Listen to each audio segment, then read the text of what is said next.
Welcome to Talking Pictures Trivia as we venture into our sub-series Talking TV Trivia. Whenever there's a TV show that catches our attention, this podcast picks a season and explores each episode through trivia. I'm today's host, Nick, and with me is... Tom, KJ. And I'm Chris.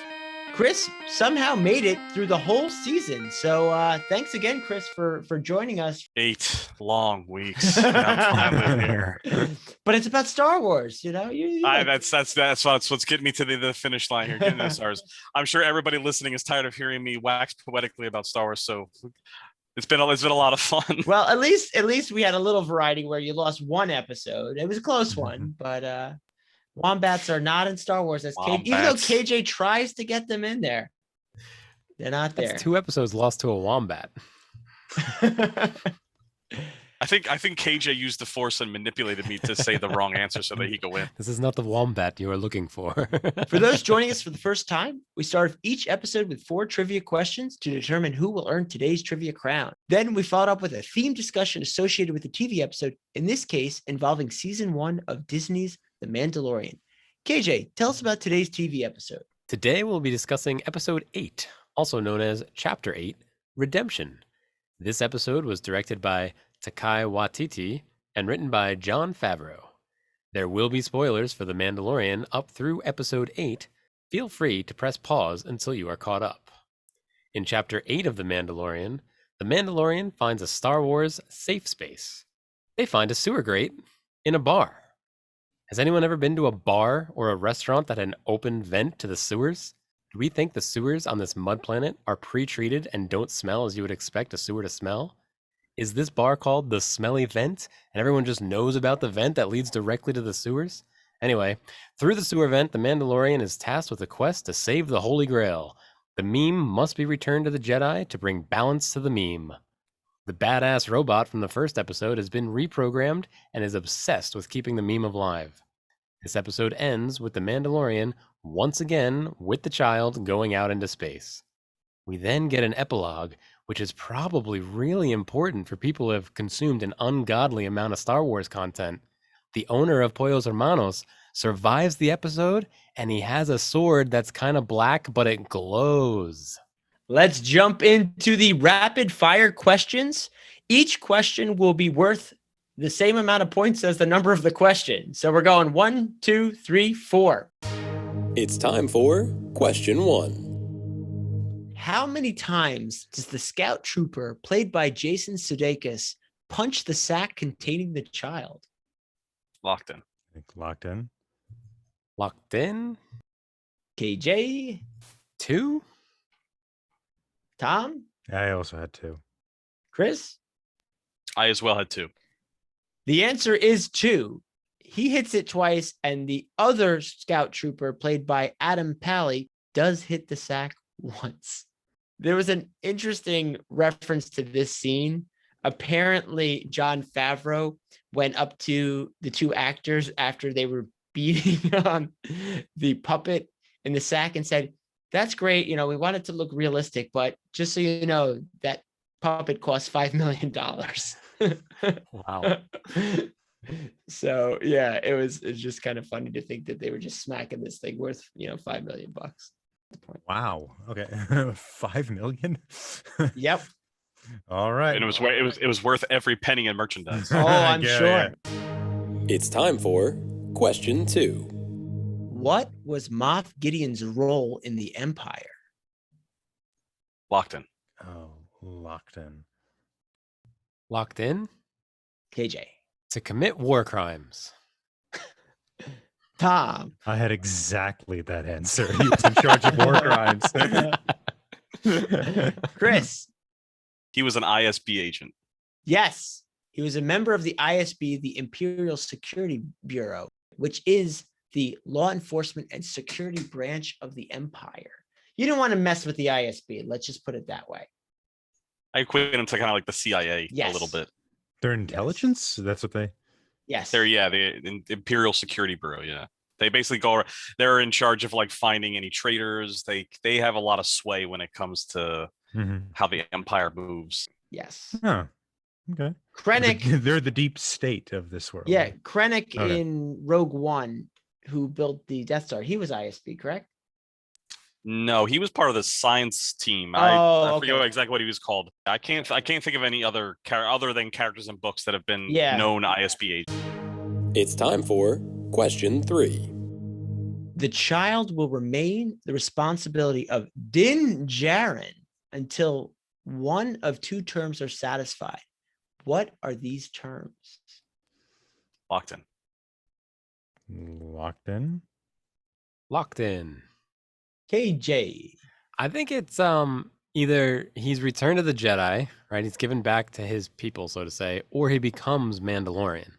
Those are the two instances that the Mandalorian won't have to keep dragging his Yoda Sita around. Tom I had Return to the Jedi or Killed. and Chris. Yeah, I thought it was return to a Jedi, return to his kind, which is a Jedi, or in death. I don't know where to go with this. The actual answer, I think KJ's the closest. KJ, can you repeat what you said? I had said either he's returned to the Jedi or he becomes a Mandalorian. He right now he's a foundling, and once he graduates, gets promoted, gets a helmet, however that works. Yeah. So the actual response from the armorer was until he becomes of age or is reunited with his kind. And I was actually a little confused on what becomes of age means, but I think KJ's interpretation is correct here. Yeah, they do Becomes of say age that. to a full Mandalorian. So Yeah. I'm going to give KJ the points here. It wasn't death. That's the reason I can't say that. I mean, granted, he can't watch him if he's dead, but that's it's not just a terrible life for the. Why do you have that? Yeah. I was charged. I have to bring this corpse around with me. Yeah. but you were saying that the child was dead. I thought they were saying till the Mandalorian was dead. Oh. It was a $5 million puppet. Now it's just a paperweight. I was going to say, we we already know there's not a lot of guardrails in Star Wars, so accidents happen. It's time for question 4. How many stormtroopers does the nurse droid IG-11 take out during his grand sacrifice to save the child? Oh, Locked in. Are you counting the scout troopers? How many stormtroopers? Locked in. I have no idea what a scout trooper is. I locked something in though, so I'm going with it. Did KJ lock in? I'm locking in after Chris clarified. Oh, after. That's fair. That's fair. Yep. That's fair. So is everyone officially locked in? Yep. KJ. I'm gonna go on based on Chris's question. This is a trick question. There is 0 stormtroopers killed. Okay. Tom? I had 12. Chris? I had 14 in my head. Chris gets it right. It's exactly 14. There were 2 scout troopers present. So good on you. I paused that scene. I counted and then I subtracted the scout troopers. Total guess, by the way. Oh my gosh. On the money. So Chris is taking down this episode. It wasn't a flawless one, but he did win it fair and square. 7 points. You guys collectively had 5 points together. But I think, what is that? You missed one episode this season, Chris? Yeah, the one episode where I wombated. Oh, yes. Which you could have easily said womp rats. Yes. No, I mean, awesome, man. Congratulations. It was a good fight by all. And I figured while I'm at it, we won't do it for points, but I had a bonus question, so we might as well throw it out there. What symbol is on the necklace the child is wearing as the ship takes off from Navarro? I would like Tom to answer this. Oh, it's the damn it. It's the thing that the Mandalorians rode. The super dragon Mandalorian. You gotta do it. You gotta do it in your best Nick Nolte voice. Your people rode the mythosaur. Hey, you got it. I knew you had it in you. I just had to bring that one up because we had so much fun with it in that other episode. You are a Mandalorian. Your people rode the mythosaur. Oh, that sounds like Gandalf. I just say Nick Nolte is one of like the great American actors. He's a very underrated actor. Okay. Well, again, Chris, congratulations for your multiple wins throughout this series, as well as today. I will treasure these victories for the next 7 or 8 minutes. I think that's a worthy amount. There is no monetary award or compensation, but thank you for playing along. We'll be diving into our topic of the week, which will be aptly titled Redemption for an episode called Redemption, to talk about redemption themes in Star Wars and anything else we feel like referencing. We'll be right back after this brief message from our valued sponsor. We get it.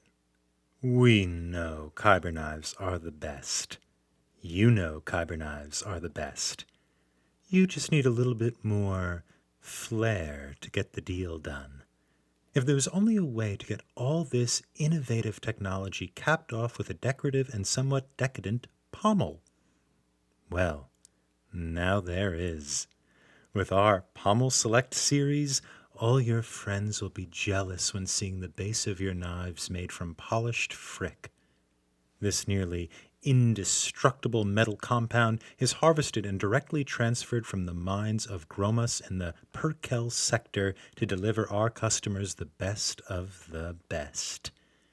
When it comes to durability, if a case of Freck could survive the explosion of Alderaan, it'll surely take whatever you can throw at it in the kitchen. As if you needed more encouragement to purchase Kyber knives, we're running a buy one, get one free promotion through Life Day. So come on down to our showroom in Cloud City above Bespin or any other retailers of fine goods throughout the galaxy before it's too late. Kyber knives. No need to force it. And we're back. You really can't talk Star Wars without talking about redemption narratives. So I figure we have a ripe opportunity here to go down this rabbit hole within the Star Wars universe and beyond. So who's redeemed? Right? I mean, that is That's a good question. Yeah, because That's why I asked it. Yeah, the Mandalorian I feel has been redeemed. Right? I mean, he's gone back and saved the kid and has done a lot to save the child. So he seems redeemed, or he's not doing anything more. He's not doing anything that he hasn't done before for the child. We see like maybe Carl Weathers' character, whose name is what again? Bill? Grief Grief Cargo. Grief. Okay. He's redeemed in the sense that he ends up kind of doing the right thing. We see Cara Dune. I guess maybe she's redeemed, but what would she be redeemed from? Right? She's doing what she's always done, which is battle the bad guys. So, this kind of idea of redemption, if anything, it seems to manifest when Grief speaks to them at the end that, well, everything is gone, the world is better. The town has been set right because the Empire has been thrown off. We could think of possibly the Mandalorian being redeemed to the Guild. He can go back into the Guild and resume partially his life, but we as viewers don't really. I mean, I don't really care if the Guild redeemed him because he was doing the ethical thing, which is what got him kicked out of the Guild. So the Guild's redemption as a viewer to me means very little.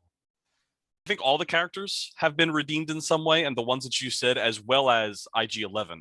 I think you go from the very first episode, him being just a pure assassin droid, which, by the way, I think that character might be my favorite from the whole series, honestly. Right. And then going to the last 2 episodes where you see him, same mannerisms, same tone of voice. It's still Taika Waititi being the voice of it, but just completely changed. And I also I want to bring this up.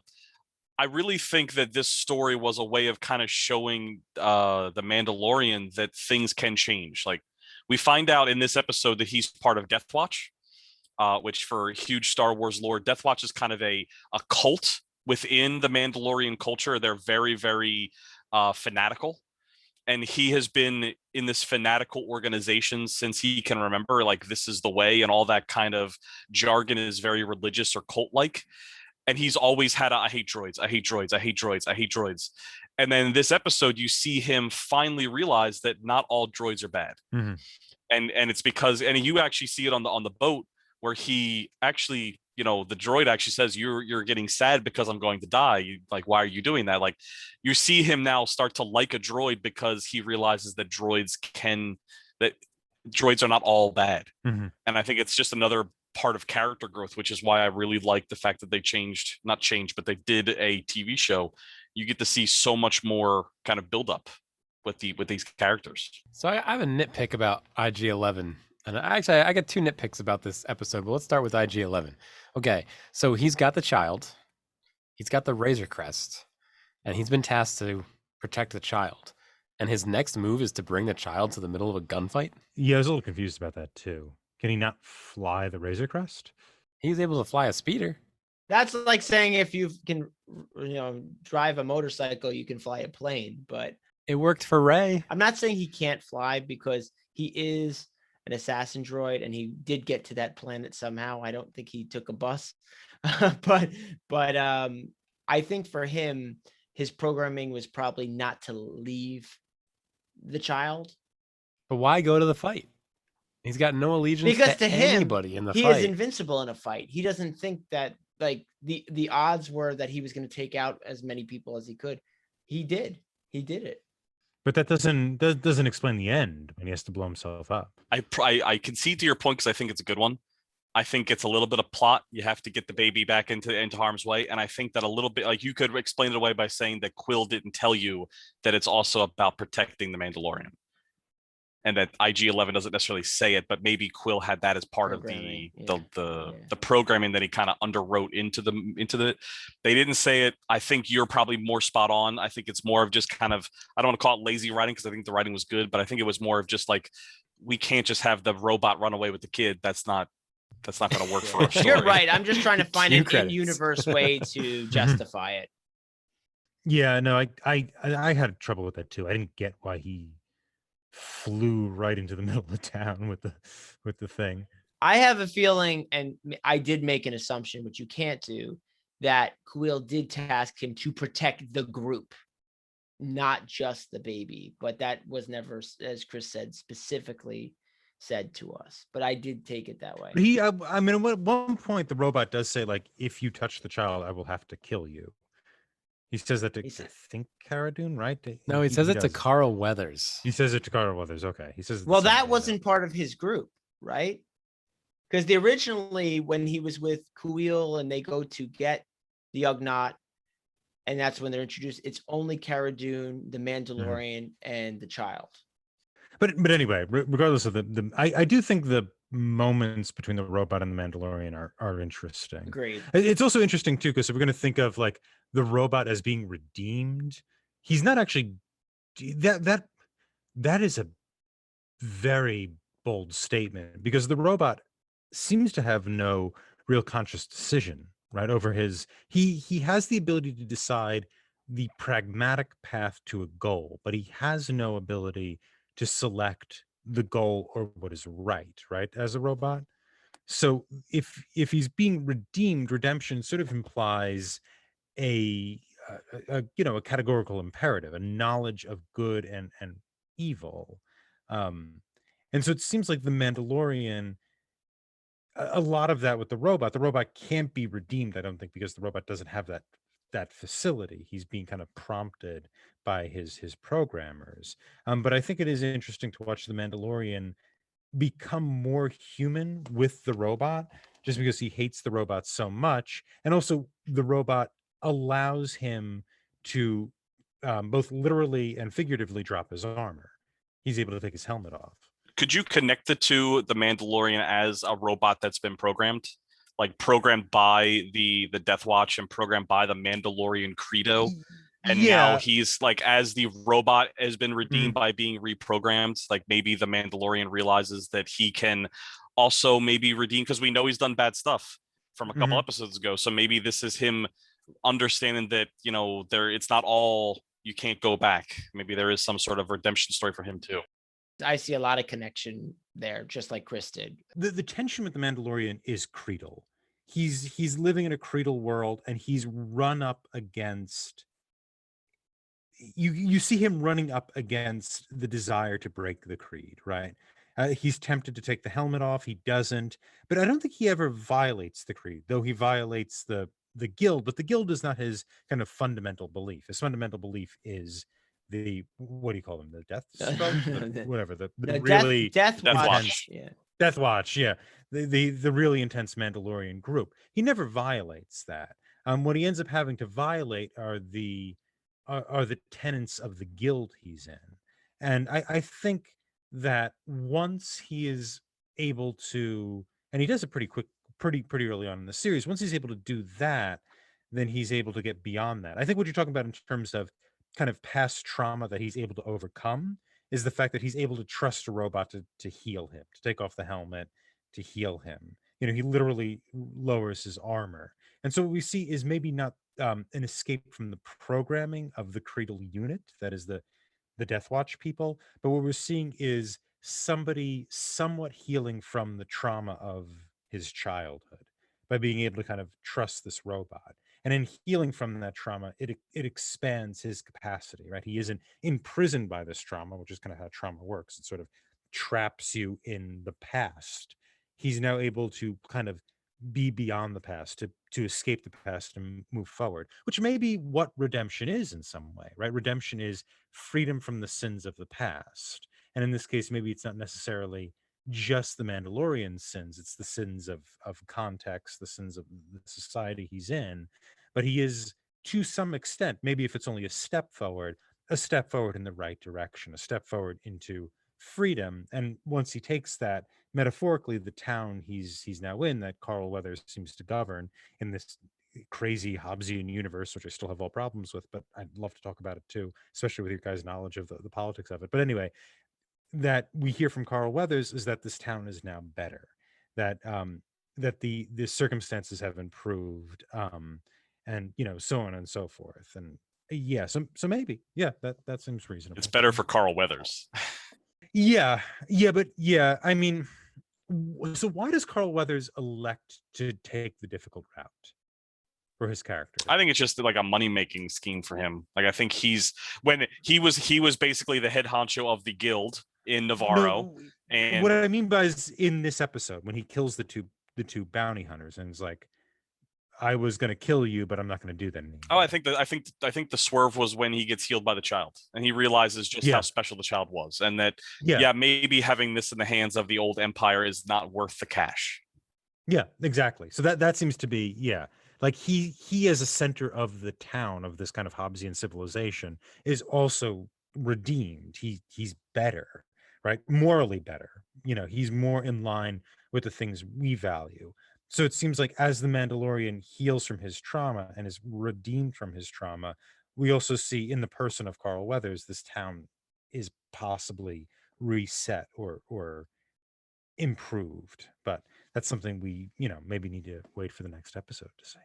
However, it's still in Greef Karga's best interest, because at the end of the episode, they said that they pretty much ran out all the imps. So the Imperial presence has been eliminated, which in the end will be good for him too. But you're right, there is a change there. And I think they all had some level of change throughout this episode. One of the other things, going off the part with IG-11 and redemption, he also redeemed in Din Djarin, the Mandalorian, his opinion towards droid kind in general. And I know I'm not going to go into it deep because we already did, but there was a redeeming quality there, even inwardly within the Mandalorian. And it's healing, right? It's redemption as healing. That's and it's psychological healing, and also actually he's physically healed. And so the physical healing, I think, is also a metaphor for that kind of healing of past traumatic wounds. So I have one more nitpick, and I'm gonna need some help with the Star Wars guys here. So in the epilogue, we see that Moff Gideon has, I think it's called the Dark Saber. Do I have that? Do I have that right? Yes. Dark Saber. So briefly, guys, I don't know what it is. What is the Dark Saber? I'm going to turn that one over to Chris. I'm turning it right Real over brief. to him. What is it? What kind of powers does it give you? To be as brief as possible. First off, this was the stand up off the couch and go, oh my god, I can't believe they just did that moment for me. My wife thought I was crazy. Same. Number two, Not your wife, but mine. number two, the idea was that so they allude to the Mandalorians fighting the Jedi in a time long ago. I think it might have been the only Mandalorian Jedi. When he makes his lightsaber, he makes what's called the dark saber, and it's different. And to make a long story short, the dark saber becomes the symbol of leadership and rule for Mandalore and the clans of Mandalore. And basically, so whoever holds the Perfect. dark saber is the ruler of Mandalore. So here's what that scene implies. And it also piggybacks off of some Talking Pictures trivia, which we did about the Siege of Mandalore.